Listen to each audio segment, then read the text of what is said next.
fjello, langt borte i fjello, høyra de nå. Kom nå.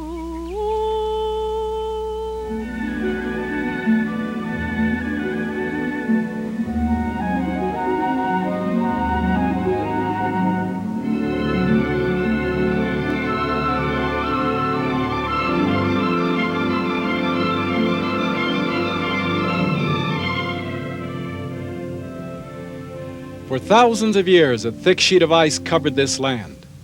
As the glaciers receded, the wind, the rain, the rivers continued to shape this land into what it is today, a land of high mountains and deep fjords.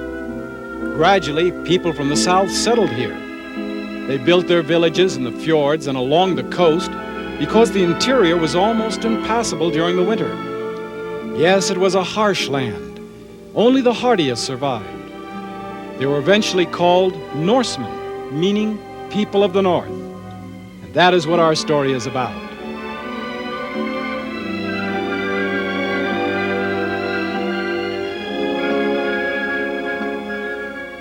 Norway is a long country, about 1,000 miles in length.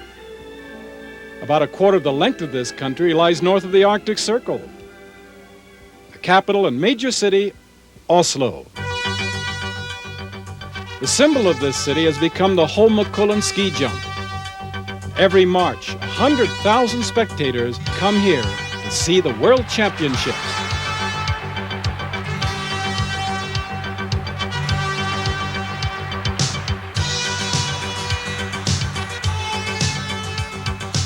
This is the way most tourists see Holmenkollen in the summer months, with a pool at the base of the jump that is pumped out for the event.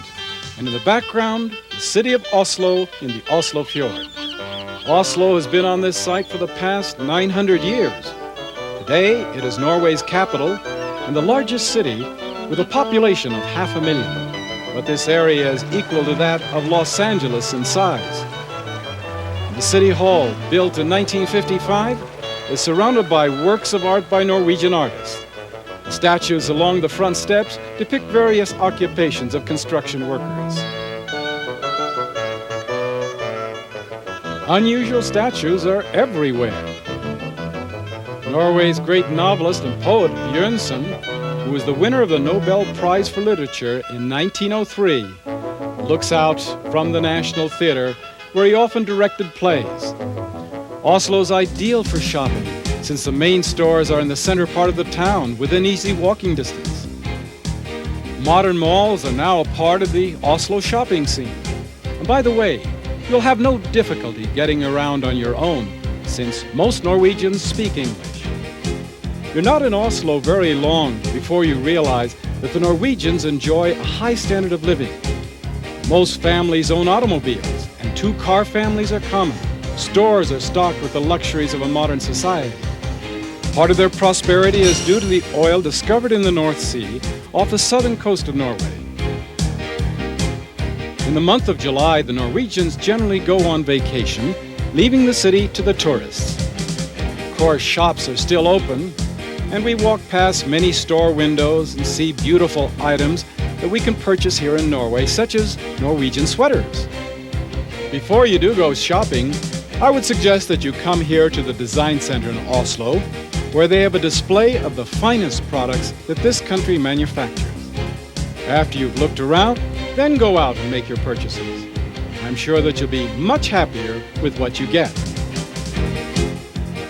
The Norwegians have long been noted for their beautiful enamel work on silver, and they have won many world championships. Rhea rugs are always popular. Today, we find the modern as well as the traditional designs. Flowers are seen everywhere from the first days of spring until October. They even have tulips, a special northern variety. Although Oslo is as far north as Anchorage, Alaska, the summer weather is comfortably warm with long days and short twilight nights. Consequently, delightful outdoor restaurants are everywhere. One popular outdoor restaurant is located in a small park between the Parliament building and the National Theatre. Here, you may enjoy some of those delicious Norwegian strawberries. The park surrounding the outdoor restaurant is a popular place to spend a leisurely afternoon.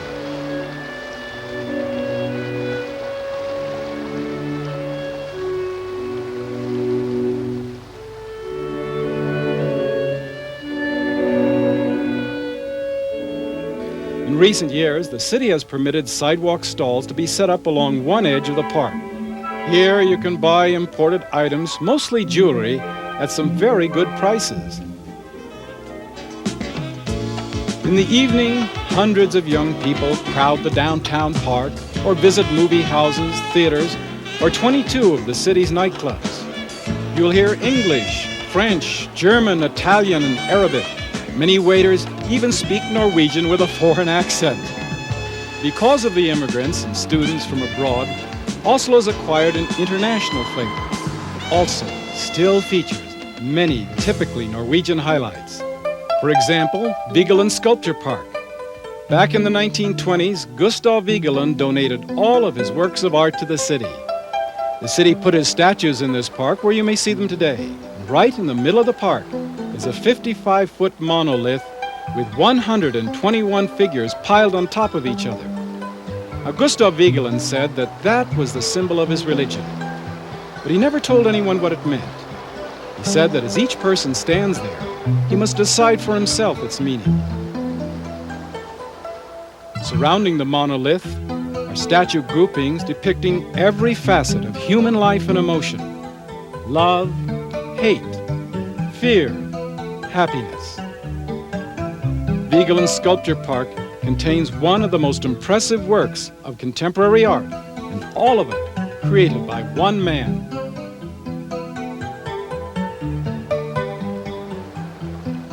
When the sun shines, you'll find Norwegians coming to the park, for the Norwegians almost worship the sun and will take every opportunity to get outdoors. You'll find that in Norway, virtually every family will have a summer cabin and boat, even if they can't afford an automobile. For a summer cabin and boat are considered necessities, not luxuries. On the weekends, the families will go to their summer cabins, or perhaps come out here to the archipelago and sail. Almost every weekend, there'll be regattas for both children and adults. The young Norwegians take to the water almost instinctively. But of course, the Norwegians have grown up along the water, and they feel comfortable along the water. The first settlers to this part of the world built their villages along the coast and in the fjords because the interior was almost impassable during the winter. But the warm Gulf Stream that flows along the Norwegian coast keeps the waterways open all winter long. So it was practical for Norwegians to travel from village to village by boat. They became seafarers and ventured down the coast of Europe, plundering cities, and became noted as those fierce Vikings. If we could turn back the hands of time about 1,000 years and look out into the archipelago, we would see an entirely different kind of boat. This was the kind of boat used by the Vikings to sail across the Atlantic to our North American continent. In some way, they were able to brave those Atlantic storms in those open boats to reach our shores. At the Viking Museum in Oslo, we may see a collection of the original Viking ships built 1,000 years ago. Although they had the most primitive of tools, they were still able to create those beautiful boats. Also at the Viking Museum, we see relics from that period, such as a beautiful hand-carved cart and the symbols of their pagan gods.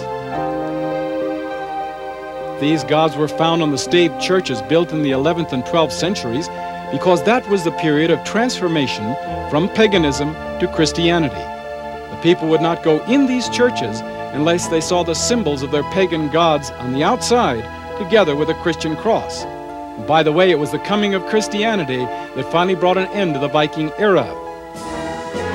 Well, today, the young Norwegians march past the palace of the king.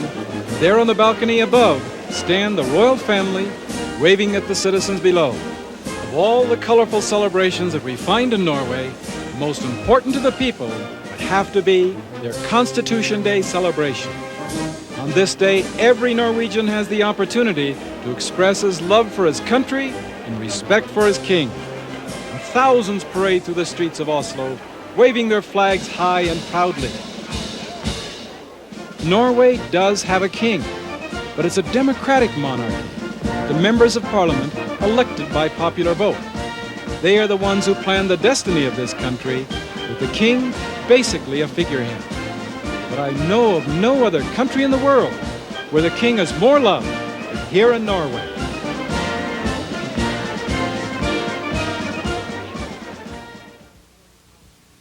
From Oslo, we're going out into the fjords, also to the west coast of the country, to the beautiful city of Bergen. After leaving the freeways surrounding Oslo, the roads begin to narrow. Most roads throughout the country are well-paved two-lane roads. We also find numerous switchback roads throughout the country because of the steep mountainous terrain. Well, believe it or not, they have bus service along this road. I went up to the bus driver and I said, "Is this trip really necessary?" The bus driver said, "Oh, don't worry if we don't make it, you get your money back." I also discovered that the Norwegian drivers are very careful because the careless ones don't live very long. However, Norway is not a country for haste, but for leisure. At every turn in the road, we find another magnificent sight. There are few bridges spanning the fjords and sounds, so these ferry boats provide an important link in this country's transportation system. Oh, you may have to wait a half hour for the boat, but then you'll be on the other side in about 20 minutes. In that brief period, you may count 15 waterfalls plunging 2,000 feet to the fjords below. You may find yourself suddenly surrounded by snow-capped peaks, and along the water's edge, blossoming fruit trees. There are 3 seasons right before your eyes. Norway also has the largest glacier in all Europe. It's called Jostedal Glacier. Its white mantle covers one of the mountain ranges in the fjords. Its white fingers extend down the various valleys, forming tributaries of that main glacier. This particular tributary is called Nigard Glacier. When you're on it, it appears huge, but it's a very small portion of the total glacier. In order to reach the glacier, we have to cross this lake that has been formed by the melting ice. At the foot of the glacier, you see water surging out from beneath that blue-green ice, water that feeds the lake. We also met a couple of guides at the foot of the glacier who were happy to take us up on that ice for a nominal sum. They provided all of the necessary equipment, such as ropes and crampons.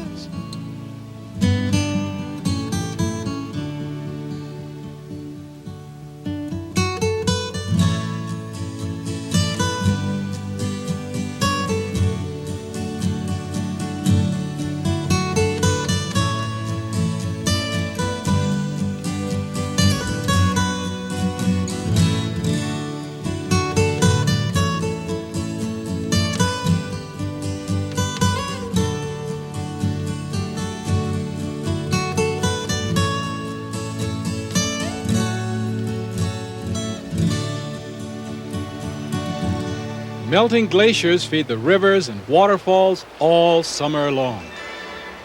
This water provides Norway with an important and inexpensive source of hydroelectric power. In fact, Norway supplies electricity to her neighbors. Some of those power plants are carved right into the solid rock so as not to mar the natural beauty of this country.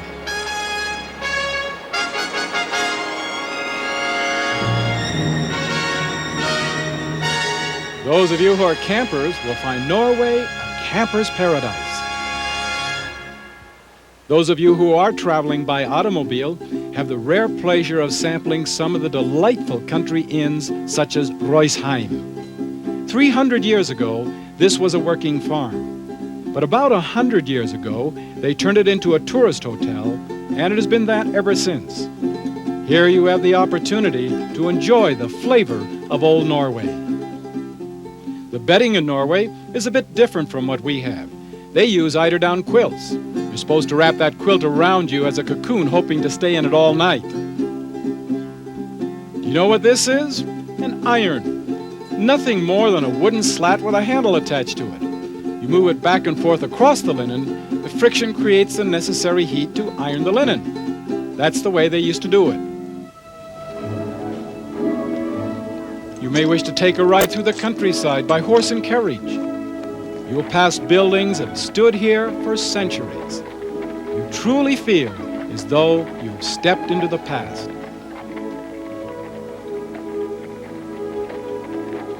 As we were going along this country road, we suddenly heard a distant dinner bell ring.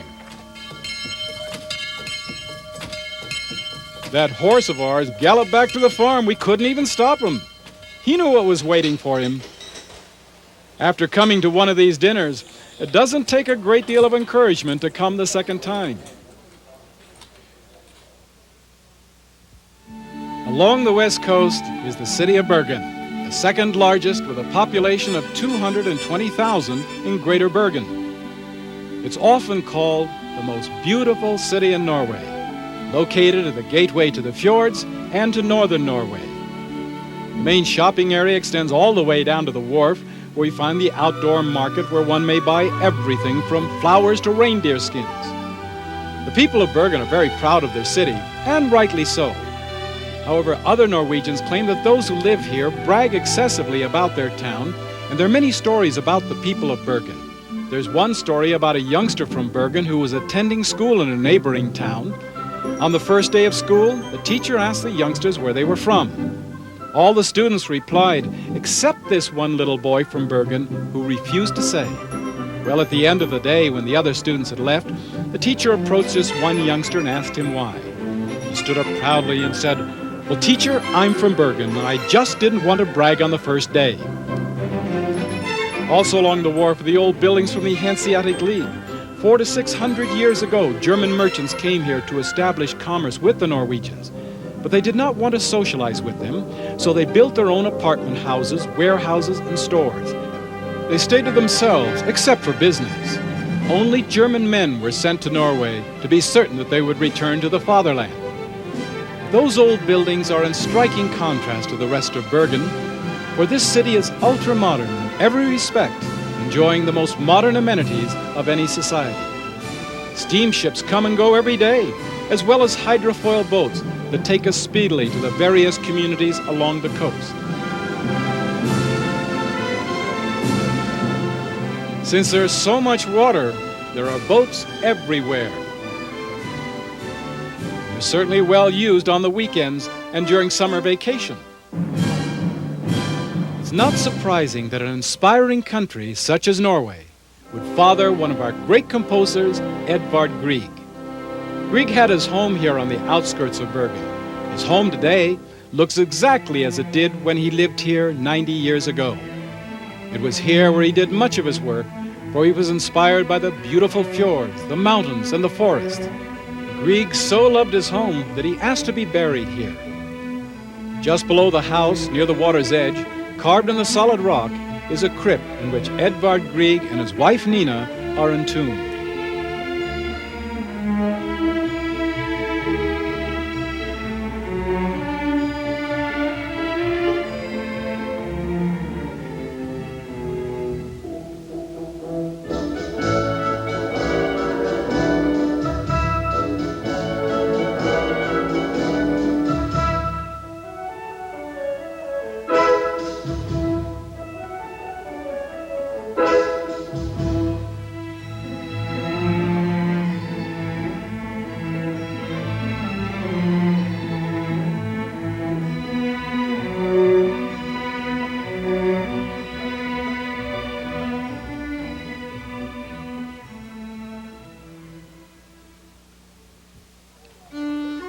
Although the Norwegians are very modern and progressive in their thinking, they do realize the value of their traditions because the traditions have made them what they are today. Many old world traditions prevail in the small communities, such as here in Voss, which is an hour-and-a-half's train ride from Bergen up in the mountains, where the youngsters are taking part in a mock wedding before their proud parents. The youngsters get their first costumes when they're about 3 or 4 years old, and they wear them proudly. The costumes generally represent the town or area where the people lived. But this is the way the parents are able to pass down the traditions to their children. Perhaps the little bride may wear the exact same style of wedding garment when she grows up and gets married. That is, the black jacket and the gold and silver ornamentation. Instead of wearing a veil, she will wear what is called the wedding crown. It's a special hat with a great deal of gold and silver on it. Each region has its own distinct style, and this comes from the area around Voss. It's obviously an expensive hat, so it's generally rented from one of the local stores. And once the bride has been prepared, she will then join the wedding party for the march to the church.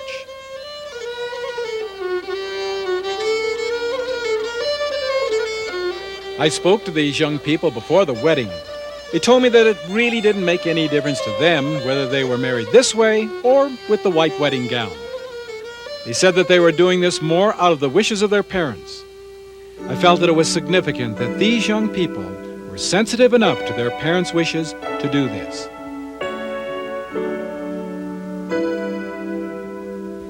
Most of the young people are married in the state Lutheran church, but there is complete religious freedom in Norway, and all religions are represented.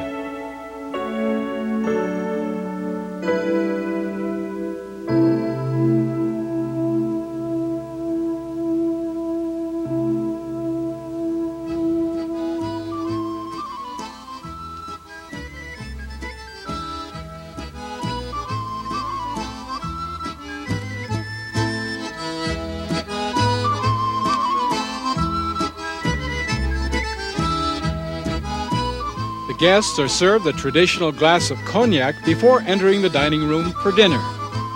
Yes, it's expensive to be married in the traditional manner because every guest must be served a meal. There are certain traditional dishes on the table, such as seafood.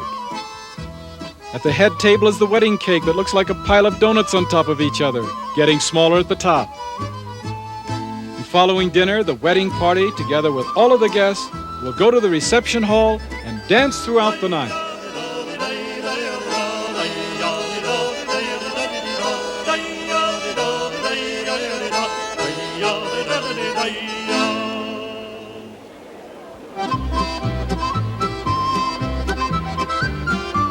During the reception, the bride and her mother will slip away from the guests and go to a room by themselves. There, the mother will remove the wedding crown from her daughter's head and intricately braid her daughter's hair in a traditional manner. Then she will place on her daughter's head a hat that is a symbol of the married woman. Here, too, each region has its own unique style.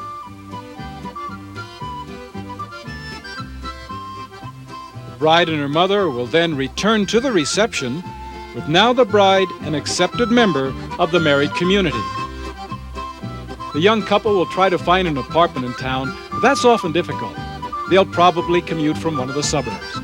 However, they do enjoy a great deal of security, many social aid programs, including free hospitalization. When they decide to have children, they know that their youngsters will get a good education because schooling in Norway is free, from grammar school through the university. The children are also encouraged to participate in sports. Even before the children can walk, the parents will take them out into the woods so that they too will develop that deep love for nature that the parents enjoy. This love will last throughout their lives. You often find senior citizens walking through the wilderness areas. I know it's difficult to believe that this is a wilderness area, but it is.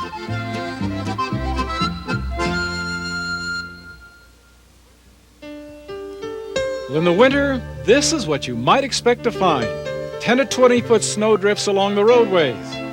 In some parts of the country, there's eternal snow, and you can go skiing all summer long. Then there are other areas, especially in the south along the coast, where you have the warm Gulf Stream effect, where you find very little snow. Snowmobiles are used mostly for carrying freight. Snowmobiling as a sport has been slow to develop.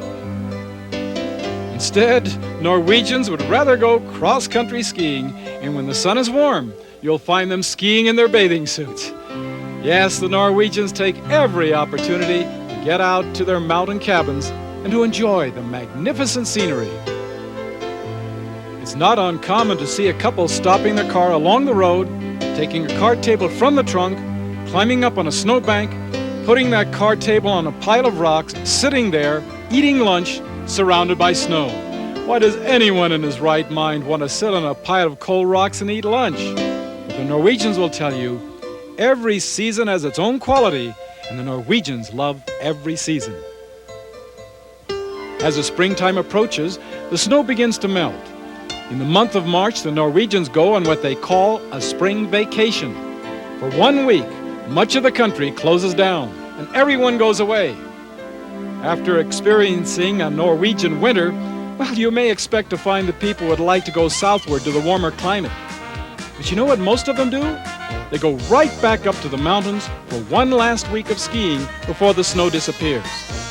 The schools sponsor tours to ski resorts with the teachers as chaperones, and everyone will have a delightful time together.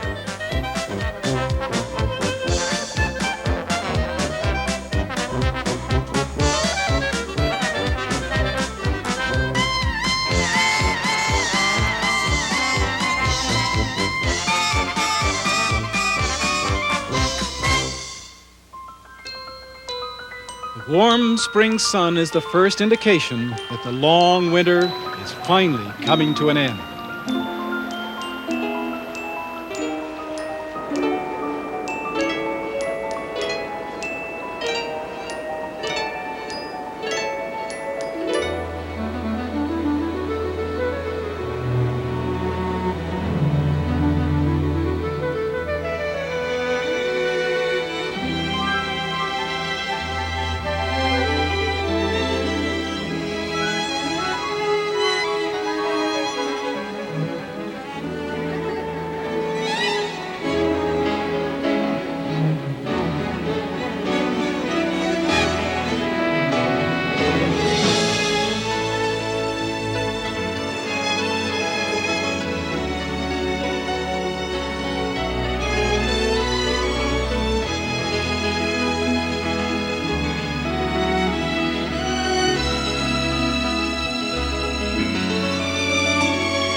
Since Norway is so mountainous, this land has always been difficult to farm. To give you an idea of just how difficult, let's compare Norway with her neighbors. Denmark has about 60% of her land that is arable, while Sweden only 9%. But Norway, 3%. They've had to farm in some of the most difficult areas, even on steep mountainsides. The only way one can reach the farm is by a narrow footpath. There's no way of getting tractors or trucks up there. That is the reason that so many of those mountain farms are abandoned today. But others are still very much in use, because the farmer cannot take the land to himself. He must go to where the land is. If it happens to be on a steep mountainside, that is where his life is. Today, they do have some modern equipment to help them, but it's still a difficult life. The entire family must work together on the farm. You may be interested to learn that there are very few farms in the country that are larger than 25 acres. Most are under 10 acres in size. So it's quite common for a farmer to go into the neighboring town and get an extra job. At the end of the day, he returns to the farm to continue his work. A few years ago, the government introduced a program of animal husbandry. As a result, the income of the farmer has improved. Furthermore, because of that program, Norway today is self-sufficient in beef, milk, and butter. By the way, that is not one family.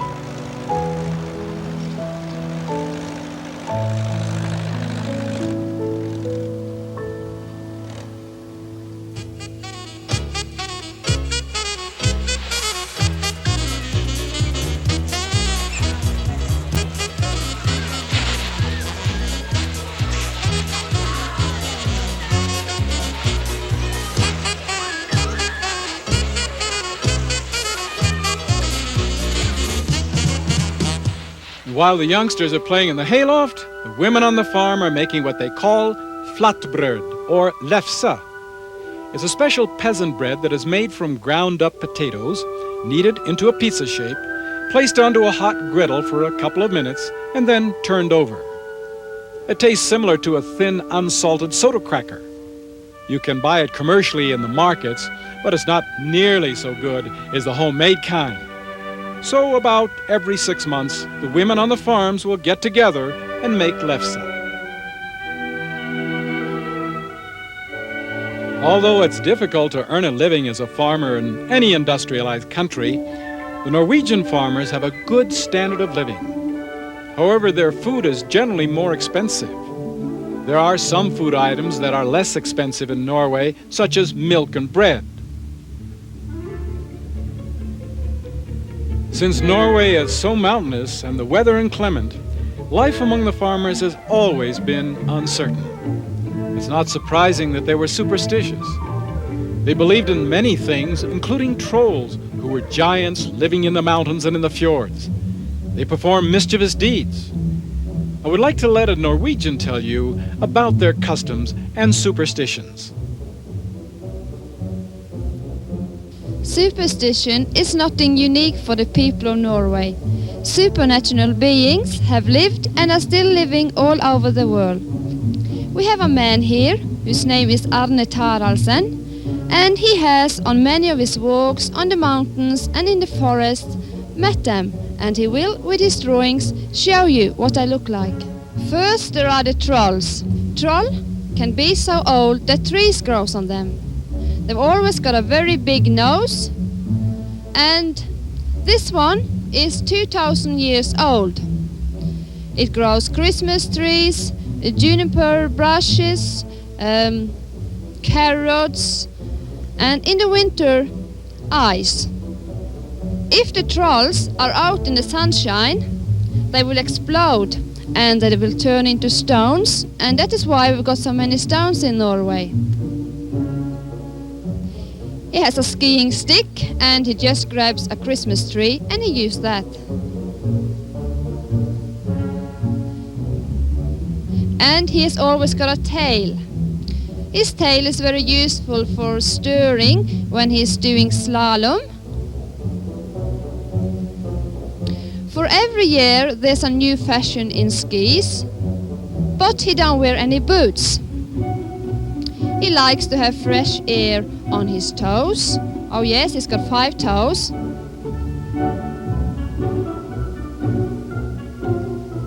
And it's the next year fashion in skis, smiling skis. Generally, the troll lives inside a mountain and he is taller than church towers, as well as being hairy, stupid and slow to act. All mountains have their special troll. And his name is Troll of Voss. We're going northward with a famous coastal steamer to see some of the beautiful offshore islands such as Værø and Lofoten.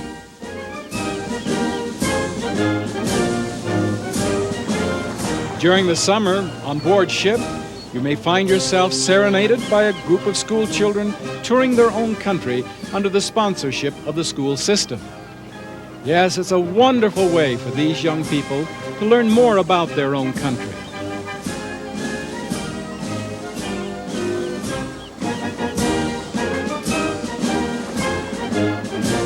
About halfway up the Norwegian coast is the ancient capital of the Viking kings, Trondheim, or as the local residents would call it, Trondheim. It was founded 1,000 years ago by the Viking king Olaf Tryggvason. It was here where the Vikings went out in their longboats across the Atlantic to the North American continent and down the coast of Europe, plundering cities. Today, Trondheim is located on the ice-free Trondheim Fjord.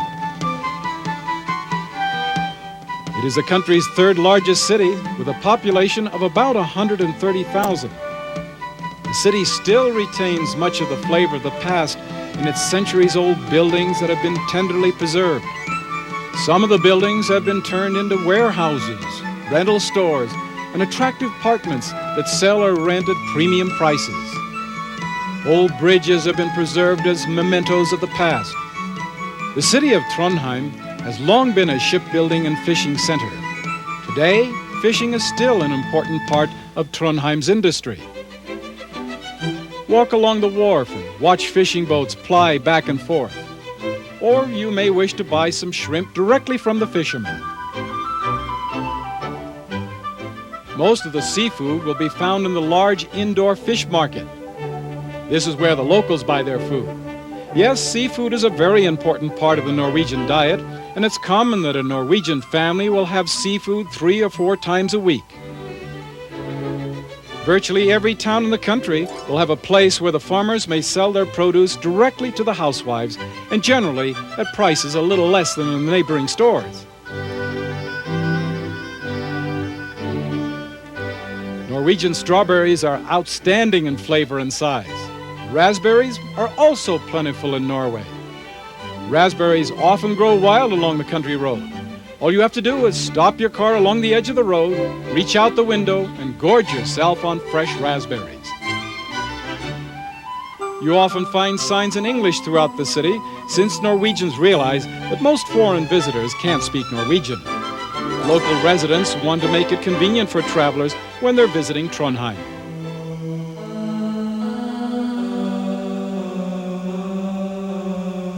The most impressive cathedral in all Norway is here in Trondheim. It was here where most of Norway's kings were crowned. Its construction was started back in the 12th century. Today, it is still the official seat of the Archbishop of Norway. Adjacent to the cathedral, in a small park, is a long column upon which stands a statue of Olaf Tryggvason, that Viking king who founded the city 1,000 years ago. When the sun sets, you soon realize that the night sky doesn't get dark in the summer in Norway. In fact, you will not see the stars in Norway in the summer. This is quite a surprise to many visitors. Norwegians tend to be more conservative than their Scandinavian neighbors. Instead of going to nightclubs, the popular pastime is to go strolling or window shopping after dinner.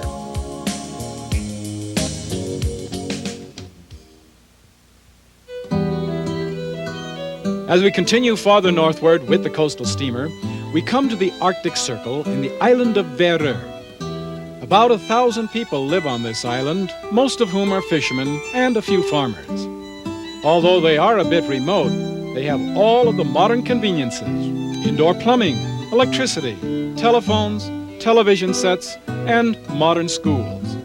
So they have just about everything that they need. It's also in this area that they do a great deal of fishing for cod in the winter months. These pieces of cod are hung on high racks and dried until the summer, at which time they are cut down and used for a variety of commercial purposes, most of which to provide the Scandinavians with a Christmas delicacy called lutefisk or lutfisk. It is made by taking a dried piece of codfish, which incidentally is about as hard as a board at this time, and then soaking it in a solution of lye about 6 weeks before Christmas. It's kept in that lye solution about 3 weeks, during which time the fish becomes soft and pliable. It is then rinsed in water for another 3 weeks to get rid of the poisonous lye. It is then cooked on Christmas Eve and served as one of the traditional dishes. It might sound terrible, but it does taste pretty good. That is, if you don't have to eat it more than once a year.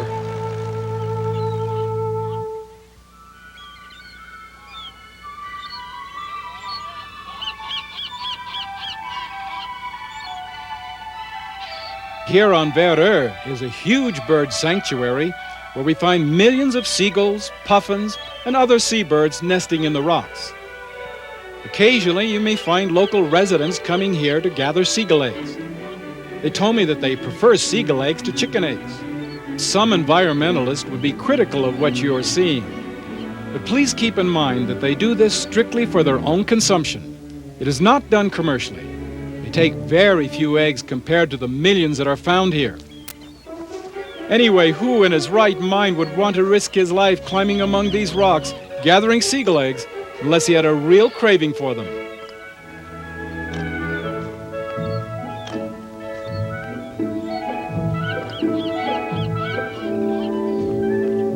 we were curious to know how they tasted. They were kind enough to give us a few. We discovered that the shell of the seagull egg is quite firm, and you really have to bang it on the side of the frying pan in order to crack it. It's also rich. Once in a while we did get an egg with a slightly fishy flavor, but most of the time it tasted very similar to a chicken egg.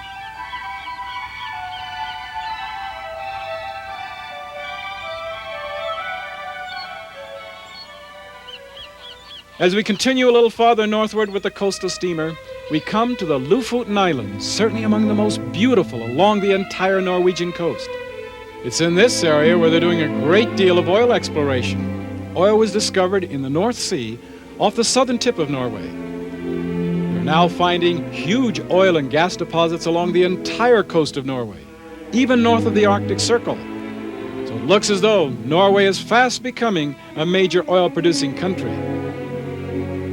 People are a bit apprehensive about their new role in the world. Prior to this time, life was uncomplicated. They didn't have to worry about foreign intrigue and espionage because they didn't have anything that the major powers of the world wanted. Now with this oil, what will happen? What at first might appear to be a blessing could ultimately be a tragedy for these people. The Norwegians are well aware of the hazards and they're proceeding very cautiously. Today, petroleum engineers are coming into the Lofoten Islands and to the town of Svolvær, which is the provincial capital of Lofoten.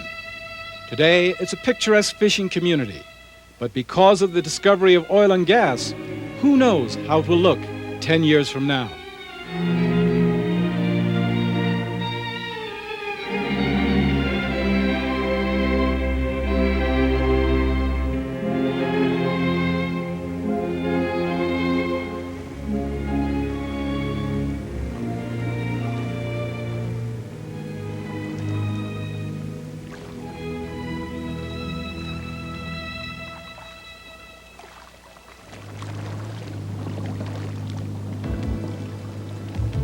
During the summer when tourists are here, we find very few fishing boats about.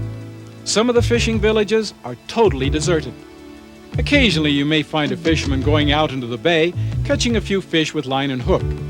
He does this strictly for the family's needs. If he catches more than what he can use, well, he'll give the extra fish to his friends, or perhaps leave the fish off at the local market.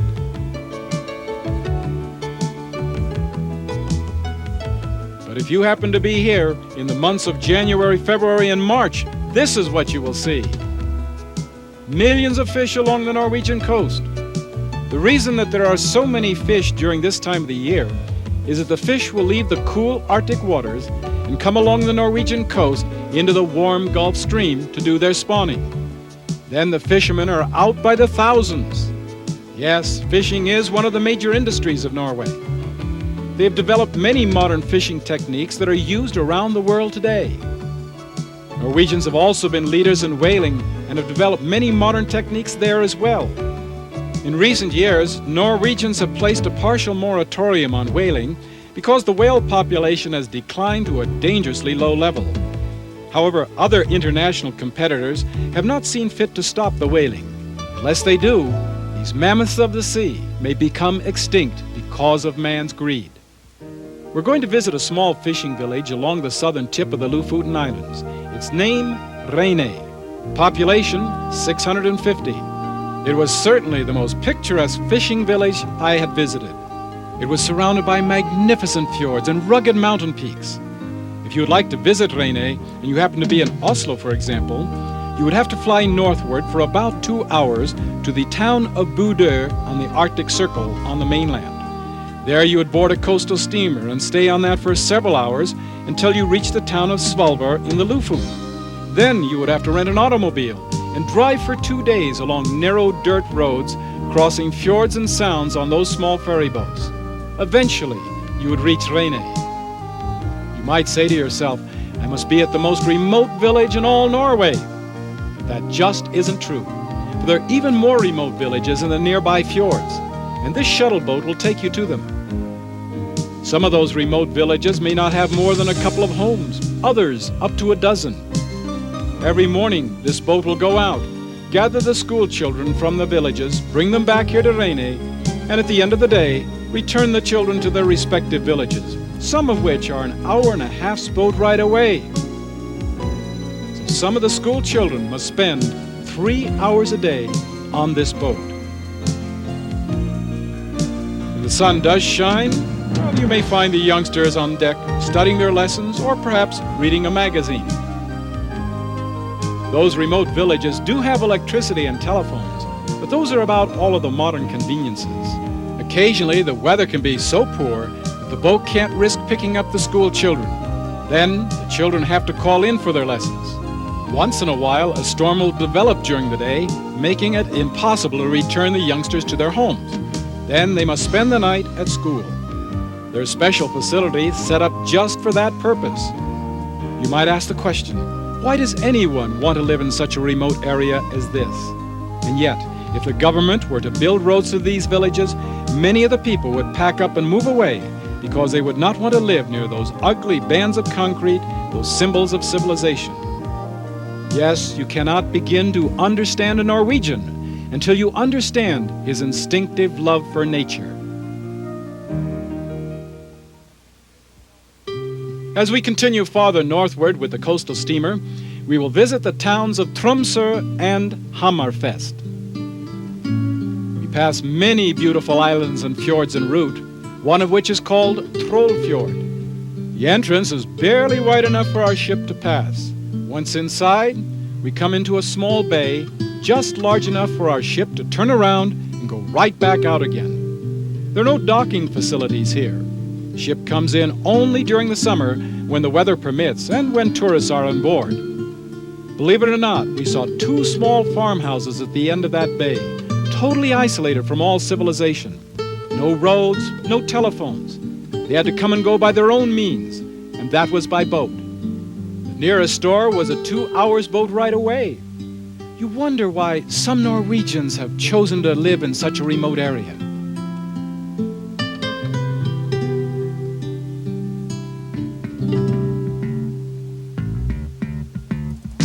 The city of Tromsø, often called the capital of northern Norway, is a beautiful modern community of 40,000, a college town. The symbol of this city has become the modernistic church because of its unusual architecture. Here, too, the coastal steamer stops on its northward journey. These coastal steamers play an important role in the country's transportation system. There are 14 coastal steamers. It takes 12 days to go from Bergen to the northern tip of Norway and back to Bergen again. There's a coastal steamer that leaves Bergen every day of the year. These steamers are used mostly for carrying freight and mail, but in the summer, there are many tourists on board. Nearby, a memorial to that great Norwegian explorer, Amundsen, the first man to reach the South Pole. Although we are almost within sight of the North Pole, the summers here are very comfortable and warm. As we walked down the main street of Tromsø, we came upon a polar bear that was the most manhandled that I've seen north of the Arctic Circle.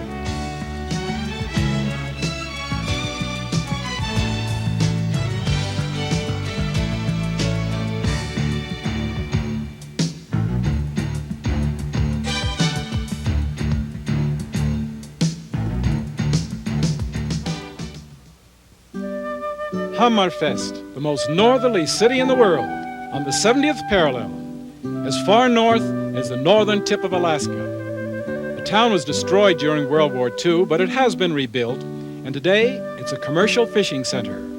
In the winter, north of the Arctic Circle, the sun doesn't rise above the horizon. Oh, there will be a slight amount of twilight for an hour or two, and then 22 hours of total darkness. The street lights are on 24 hours a day, but in the summer, the sun shines 24 hours a day. This is the land of the Lapps and the reindeer. In the early spring, before the snow leaves the ground, the Lapps will bring their reindeer to the coast, drive them across the sound to the offshore islands, where the reindeer will graze during the summer. Then the Lapps will pitch their tents along the coast on the mainland and live a very nomadic life, a life that they have known since time immemorial. Yes, the Lapps are the true nomads of the north. They derive their main source of income from the reindeer, so when the reindeer migrate, the Lapps must follow. At the end of summer, the Lapps will bring the reindeer back to the mainland and to the interior, where the Lapps have their permanent winter homes that are just as comfortable as yours or mine. The Lapps are very proud of their heritage, and rightly so. You'll often find them wearing their costumes, except when they work, because the costumes are expensive. If you happen to be visiting among the Lapps, I would like to pass along a word of advice. So often, tourists look upon the Lapps as curiosities. They don't like that. Furthermore, their privacy is often invaded. Just because the flap of their tent happens to be open, it doesn't mean that you're welcome in, any more than if a door of your home happened to be open. Also, never ask a Lapp how many reindeer he has. This would be the same as asking you how much money you have in the bank. It just isn't polite. So if you are sensitive about their privacy, you'll get along very well with them.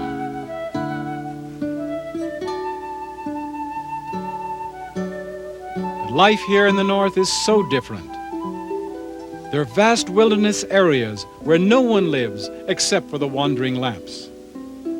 Even the light this far north seems strange. In the middle of summer, the sun doesn't get any farther above the horizon than what we see here. Because of the low angle of the sun, there are long shadows that reach across the countryside, silhouetting the Arctic wilderness against the eternal glow of the heavens. But soon, the gentle rays of the sun return color and beauty to northern Norway.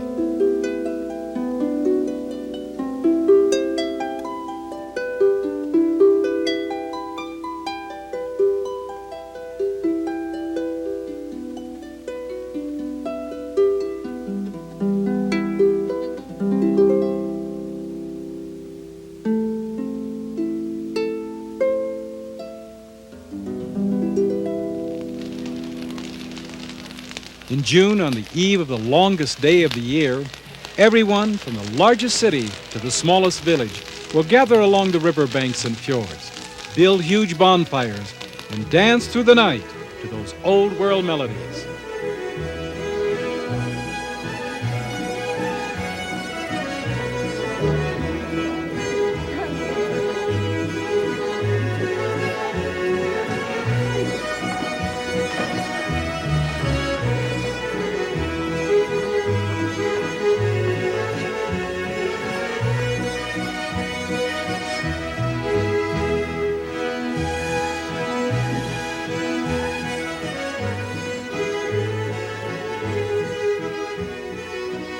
If you happen to be in northern Norway in the middle of May, just before the arrival of the midnight sun, you may be standing here at the water's edge one night, look down at your watch, and see that it is midnight. And as you look up, you suddenly see that sun appear from behind the distant mountain peaks. For the next 2.5 months, that sun will not set.